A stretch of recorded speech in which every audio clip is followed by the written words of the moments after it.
Hello guys, make some noise. You are tuned into FM Live with Raj Vikas. আপোনালোকে শুনি আছে এটি কাহিনী ভ্ৰমৰ প্ৰথমটো এপিসোড আপোনালোকৰ মাজলৈ আগবঢ়াই দিলো। আজি আপোনালোকৰ মাজলৈ লৈ আহিছো ভ্ৰমৰ দ্বিতীয় এপিসোডটো। গতিকে আহক কাহিনীৰ মাজলৈ আগবাঢ়ো। কাহিনীটি আমালৈ আগবঢ়াইছে পংকজ নাথ। কাহিনী ভ্ৰম এপিসোড নম্বৰ 2।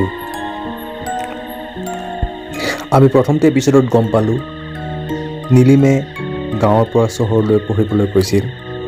এটা নিজৰ থাকিবৰ কাৰণে ৰুম ল'লে আৰু ৰুমটোতে থাকি বিভিন্ন ঘটনাৰ লগত সন্মুখীন হ'বলগীয়া হৈছিল। গতিকে সেইদিনা ৰাতিনো কি হৈছিল জানোচোন। ঠিক চকুকেইটা জপাইছিল মাত্ৰ একেলগে দুটা টোকৰ পৰিল দুৱাৰত। তেতিয়া 12টা বাজিল। অলপ ভয় ভাৱ হ'ল তাৰ। ভয়ে ভয়ে উঠি গৈ দুৱাৰ খুলি আকৌ আগৰ দৰেই কোনো নাই।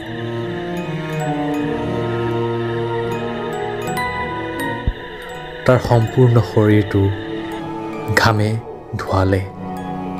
কপি কপি ভিতৰত সোমাই দৰ্জাখন বন্ধ কৰি বিচনাত পৰিল। তাৰ টোপনি নহা হ'ল, যেন কিবা এটা অচিনা ভয় তাৰ বুকুত সোমাইছে। ৰাতিটো সাৰে পাৰ হ'ল আৰু সি পুৱাই উঠি যেতিয়া দৰ্জা খুলি ওলাই আহিল, যোৱাকালিৰ দৰে আজিও কাষৰ ৰুমৰ মানুহজনীক দেখিলে। মানুহজনী ৰৈ আছে। সি গৈ সুধিলে, আপোনালোকৰ দুৱাৰত কোনোবাই কালি ৰাতি টুকুৰিয়াইছিল নেকি? মানুহজনীয়ে ক'লে, নাইতো। সি গোটেইখিনি কথা মানুহজনীক ভাঙি পাতি ক'লে, আজি 2 মাহৰ পৰা মোৰ দুৱাৰত সদায় ৰাতি ৰাতি কোনোবাই টুকুৰিয়াই থাকে। ওলাই আহি চালে কোনো নাথাকে। তেতিয়া মানুহজনীয়ে ক'লে, আমি ইয়াত 6 বছৰ ধৰি আছোঁ, এনেকুৱাতো হোৱা নাই। আমাৰ লগত এনেকুৱা কেতিয়াও হোৱা নাই কোনোদিনে। আৰু কাষৰ ৰুমটো তলা মাৰি থোৱা আছে। কিমান দিন হ'ল নাজানো, অহাৰ পৰা দেখিছোঁ এই ৰুমটো তলা মৰাই আছে। এইটো আমাৰ লগত হোৱা নাই কোনোদিনে। সি অলপ আচৰিতভাৱে মানুহজনীলৈ চাই বাৰু ঠিক আছে বুলি কৈ কলেজলৈ গুচি গ'ল। এইকেইদিন তাৰ মনটো অলপ বেয়া হৈ আছিল। বাৰে বাৰে সি সেই ঘটনাটো সোঁৱৰি আছে। ভয় ভাৱ আৰু বেছি বাঢ়ি গৈছে। মনে তাক বাৰে বাৰে আমনি কৰি আছে।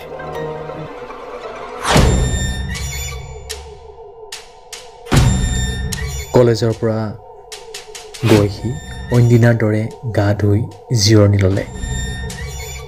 লিখা মেলা কামবোৰত লাগি ভাত বনোৱা সময় হ'ল। ভাত খাই ৰাতি 10 বাজিল, শোৱাৰ সময়। ভয় ভয় ভাবে সি বিচনাখন ভাল কৰি চিন্তাত বিভোৰ হৈ আছে।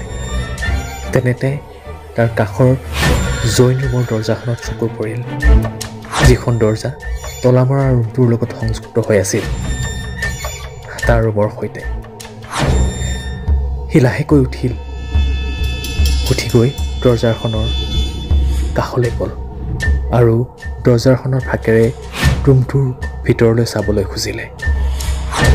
ভৰি দুখন তাৰ লাহে লাহে কঁপি আহিছিল। দিওঁ নিদিওঁকৈ খোজ দি সি দৰ্জাখনলৈ আগুৱাই যায়।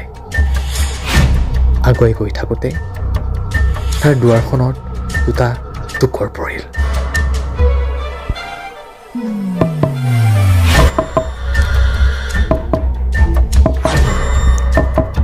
সি চক খাই উঠিল আৰু দুৱাৰৰ ফালে গ'ল।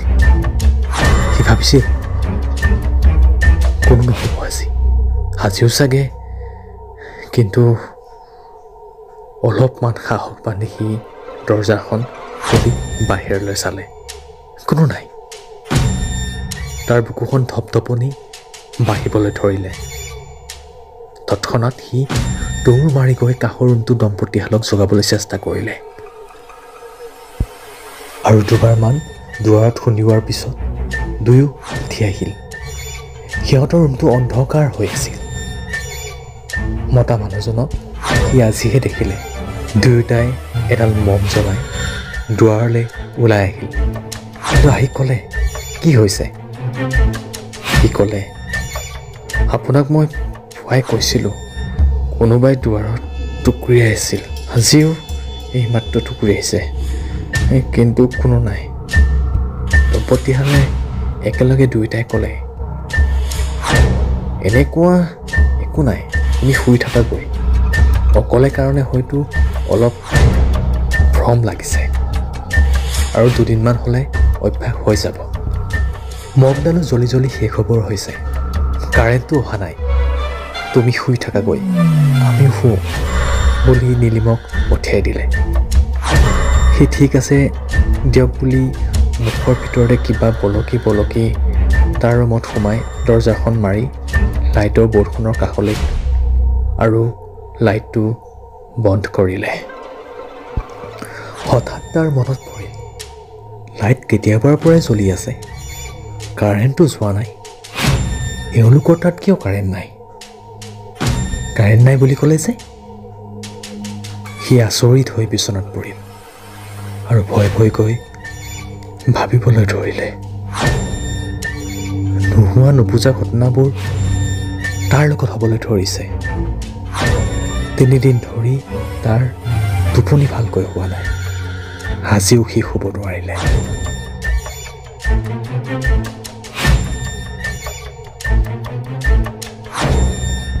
Hello' guys, make some noise. আপুনি শুনি আছে FM লাইভ উইথ ৰাজ বিকাশ। ভ্ৰম এটি হৰৰ কাহিনী শুনিলে আজিৰ দ্বিতীয় খণ্ডটো। নীলিমৰ কি হ'ল বাৰু জানিবলৈ মন যোৱা নাইনে? অপেক্ষা কৰক ভ্ৰমৰ তৃতীয় খণ্ডটিলৈ। অতি শীঘ্ৰেই আপোনালোকৰ মাজলৈ আহি আছে ভ্ৰমৰ তৃতীয় খণ্ড। শুনি থাকিব FM live, make some noise.